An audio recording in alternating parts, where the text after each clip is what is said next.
Before avocado toast and granola bowls, mornings in Britain began with salt, smoke, fat, and heat.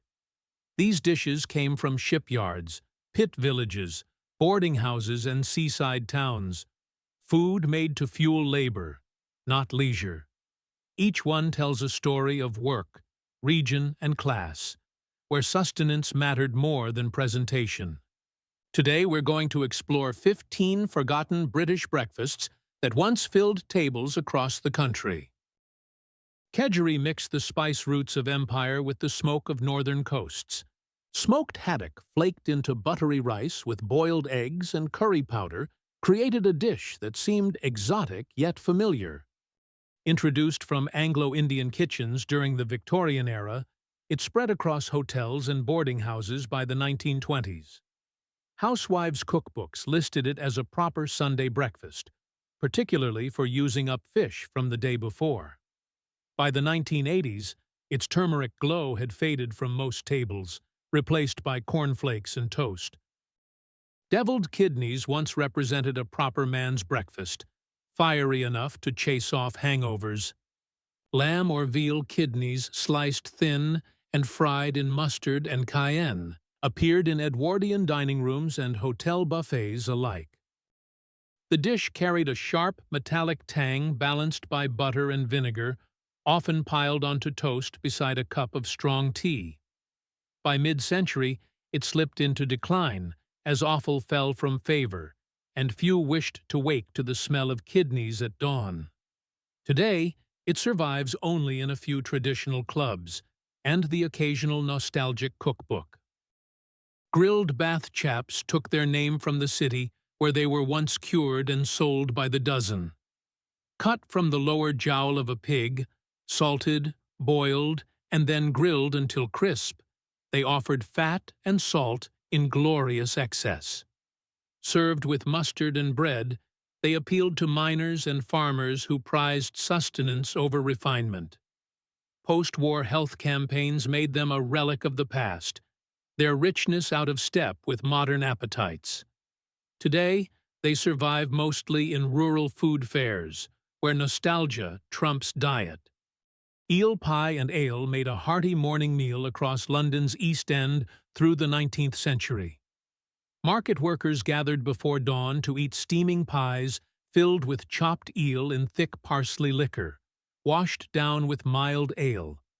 Cheap, warming and sold from mobile pie stalls, it sustained thousands of dockers and traders.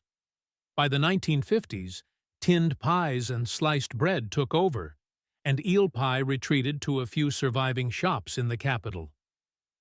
Welsh rarebit transformed humble cheese on toast into something bold. Melted cheddar mixed with mustard, ale, and Worcestershire sauce formed a rich topping, spread on toast and browned until it bubbled. It became a breakfast or supper staple in boarding houses and miners' canteens alike. Cheap to make and rich in protein, it fed Britain's working class for nearly a century. Though versions persist, the original ale-spiked rarebit has become a rarity itself. Black pudding held pride of place beside bacon and eggs, its dark slices crackling in the pan. Made from pig's blood, oatmeal, and spices, it delivered iron and energy to miners, mill workers, and farmers. In the 1950s, nearly every butcher made their own recipe, each town claiming superiority. By the late 20th century, its presence waned outside Northern and Irish breakfast plates, as squeamishness set in. Yet for many, a fry-up without black pudding remains incomplete, however unfashionable it may seem. Lorne sausage, the square breakfast sausage of Scotland, offered a shape that fit sandwiches as neatly as it fit the national character. Made from minced beef and rusk, it fried easily on griddles and filled morning rolls across Glasgow and Edinburgh. Its dense, peppery texture carried well through long shifts and cold mornings. Sold by the slice rather than the link, it represented practicality and thrift. Though still found north of the border, few outside Scotland know its name today. Potato bread, or tatty scones as Scots call them, turned leftovers into breakfast gold. Mashed potatoes mixed with flour and butter became flat cakes fried on the griddle until crisp at the edges. Served beside bacon or eaten plain with butter, they stretched ingredients through lean months. By the 1950s, factory-made bread replaced them in most homes. Kippers once defined a British seaside morning. Split and smoked herring arrived in brown paper parcels, their aroma seeping into every guesthouse hallway from Whitby to Scarborough. Cheap, filling, and rich in protein, they were eaten by workers and holidaymakers alike. Post-war refrigeration and the rise of cereal breakfasts nearly ended the trade, though smoked kippers survived as a luxury rather than a staple. Tongue, cold and sliced thin, once filled sandwiches and breakfast platters across Britain. Boiled for hours, then pressed and chilled, it delivered rich flavor and remarkable tenderness. Grocers sold it pre-sliced beside hams and pressed beef, a convenient protein before fridges became common. As refrigeration improved, fresh meats replaced preserved cuts, and tongue lost its purpose. Dripping on toast was poverty's answer to butter. Rendered beef fat collected from roasting tins solidified into pale blocks, spread on warm bread with a sprinkle of salt. It offered calories for next to nothing, common in mill towns and pit villages through the 1930s and 40s. Health campaigns later condemned it, and butter became affordable enough to replace it entirely. Fried bread once occupied a proud corner of every fry-up plate.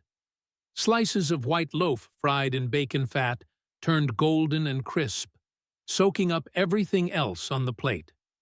Its appeal was texture, crunch outside, soft grease within, a breakfast indulgence unmatched by toast. By the 1980s, diet advice made it a casualty of health consciousness. Though it occasionally reappears, the days when cafes fried bread by the dozen are long gone. Porridge oats defined winter breakfasts across Scotland and northern England for centuries. Cooked slowly with salt and water, not sugar, they sustained generations before central heating existed. Families stirred from the same pot each morning, adding milk only if fortunes allowed. Instant versions and sweetened cereals eventually displaced the ritual of stirring and waiting. Welsh caul, a broth of lamb, leeks, and root vegetables once appeared not only at supper, but also at breakfast in rural Wales. Farmers began the day with bowls of reheated caul from the night before, thickened overnight and heavy with oats or barley. It provided warmth and sustenance before heading to the fields. As routines modernized, hot soups gave way to quicker meals, and the tradition faded. Kidney pie offered a more portable version of deviled kidneys, sold in individual tins or wrapped in pastry. Butchers made them from trimmings, turning waste into breakfast profit. The rich gravy and flaky crust satisfied laborers who needed hearty food before long shifts. In post-war decades, they appeared less as breakfast and more as lunch, before vanishing entirely by the 1970s. Together, these dishes chart Britain's transformation from an island of laborers to a nation of commuters. Breakfast once meant sustenance, smoke, and fat. Today, it means convenience, caffeine, and choice. Each forgotten meal tells of the lives that built and fed the country, the miners, sailors, farmers, and factory hands. Their breakfasts vanished as quickly as the industries they powered. What remains is history written not in books, but in the smells that once drifted from every kitchen at dawn.